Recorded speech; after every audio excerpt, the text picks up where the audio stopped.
So recently I was in a bit of a rut, and something I realized coming out of that rut was I stopped seeing a lot of the joy and the happiness and the goodness out of like from smaller things, like seeing the beauty and nature and the birds and stuff around me.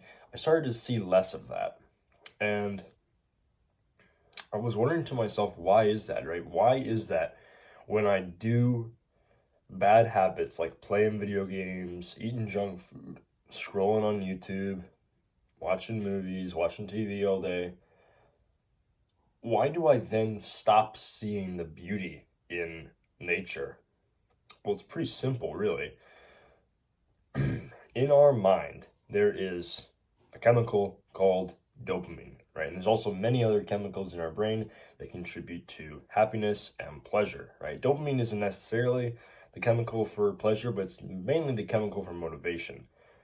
And it's very, very complicated. I'm not going to get into all the works of that. But for this video, very oversimplified, bro sciencey, whatever you want to call it,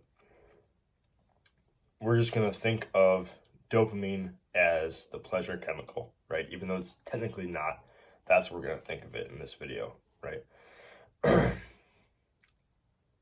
When you're playing video games and scrolling and watching TV and movies and eating a bunch of junk food and doing bad habits, your dopamine has a bunch of peaks, right? It skyrockets through the roof. And when it skyrockets through the roof, right, with these massive hits of dopamine, like really highly edited videos, again, video games, very stimulating to the mind or whatever,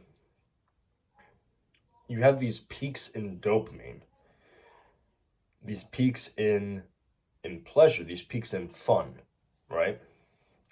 And then when you stop giving your brain those hits of dopamine and you just like go outside and try to see the beauty in the world around you, see the beauty in the little snowflakes and things like that, you struggle because your mind has been conditioned to seek dopamine hits that are much higher than what like nature can provide, right?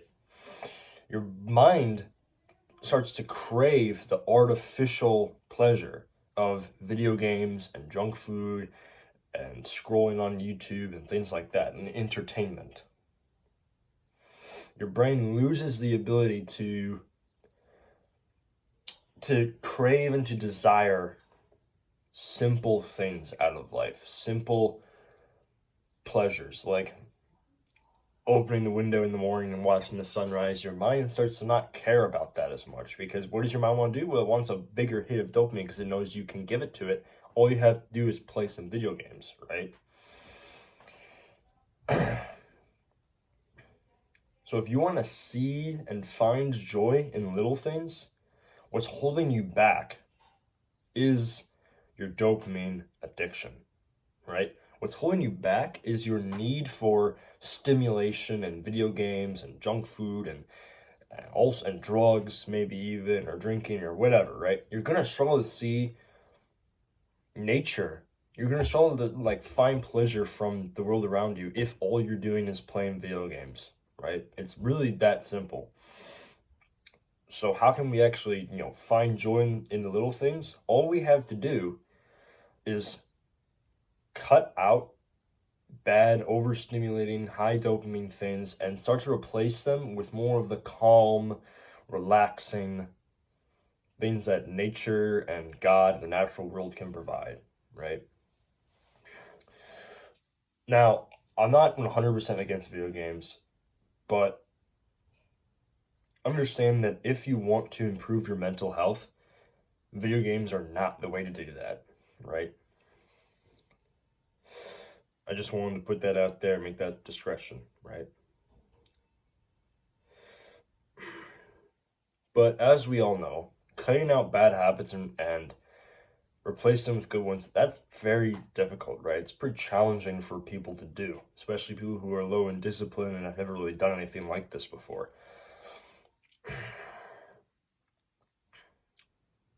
So how can we do it? Well, the truth is, cutting out bad habits is really the same as exercise in the gym. And if it doesn't really make sense to you right now, let me explain. When you go into the gym, right, first time ever working out,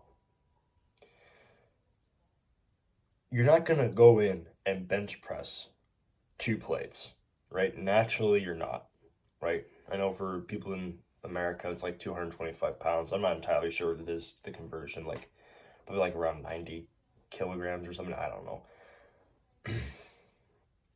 But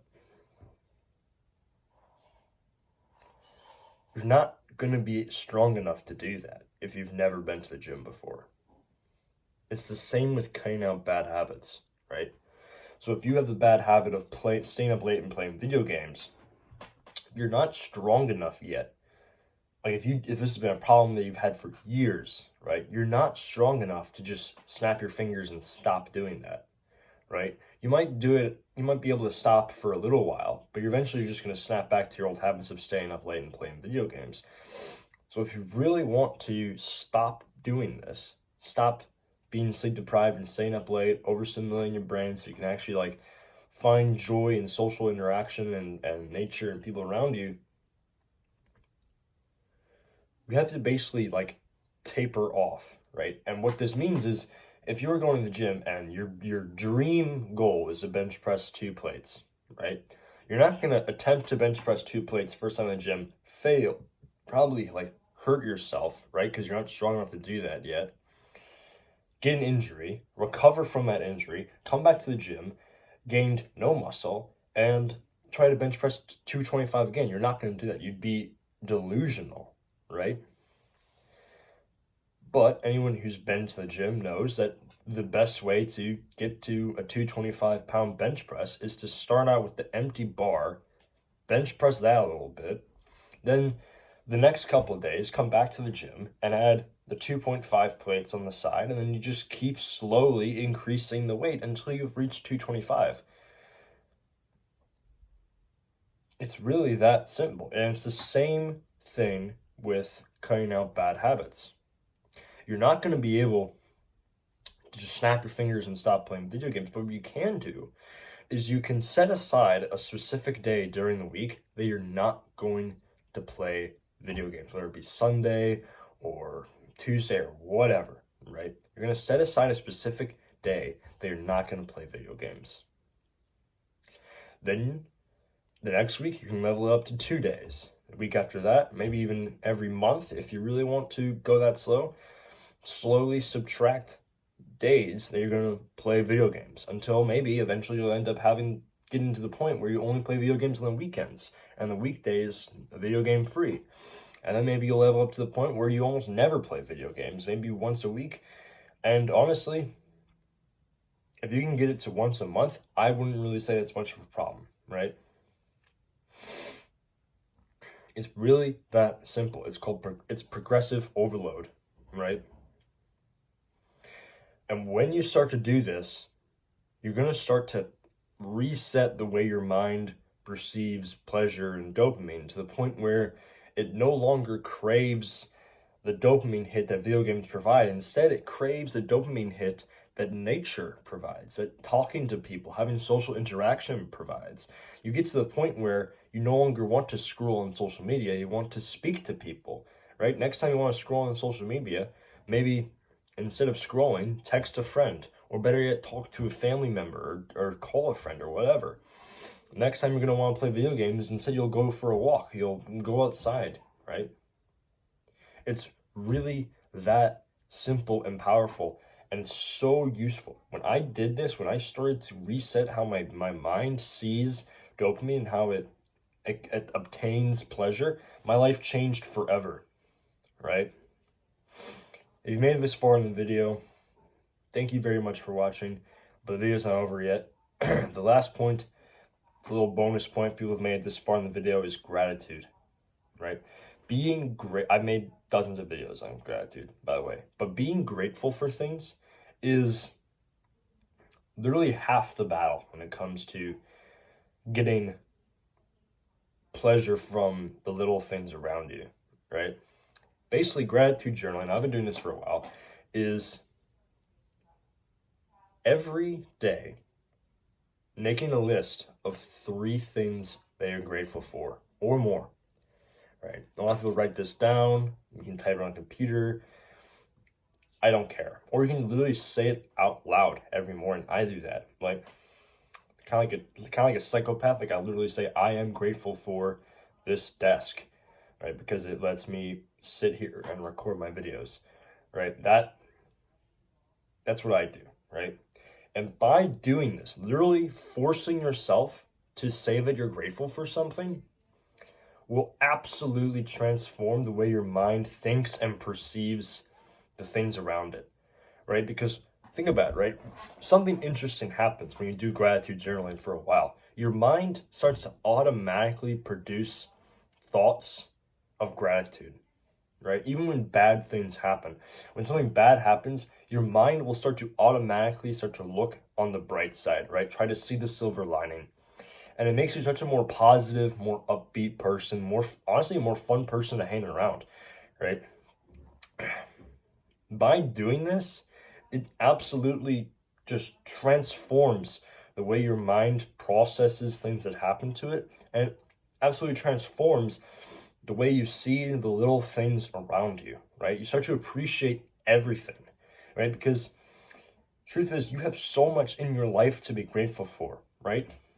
You can be grateful for electricity in your home, right? You can be grateful for the people the power company who ran power lines to your house so you can have electricity, right? You're grateful for your parents for paying for the electric bill so you can have electricity. If you don't have electricity, I'm not sure how you're watching this video, but you can still be grateful for the fact that you have a roof over your head.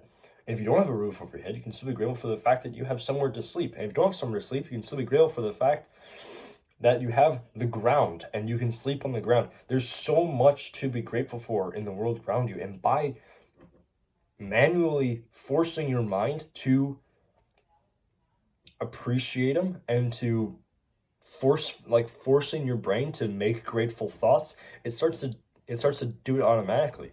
You'll catch yourself randomly throughout the day saying, wow, I really am grateful for that. I really appreciate what that person said to me. It really made my day today. Or I really appreciate the snow falling today because it's very pretty, right? Just little things like that make your mind and your day so much better. If you made it this far in the video, there's very few people like you out there that have the attention span to watch a video like this all the way through, especially when it's just a guy talking to the camera in a monologue. So, honestly, thank you for watching this video because I'm grateful for you watching this video. And that's all I got for today. God bless you and stay wild.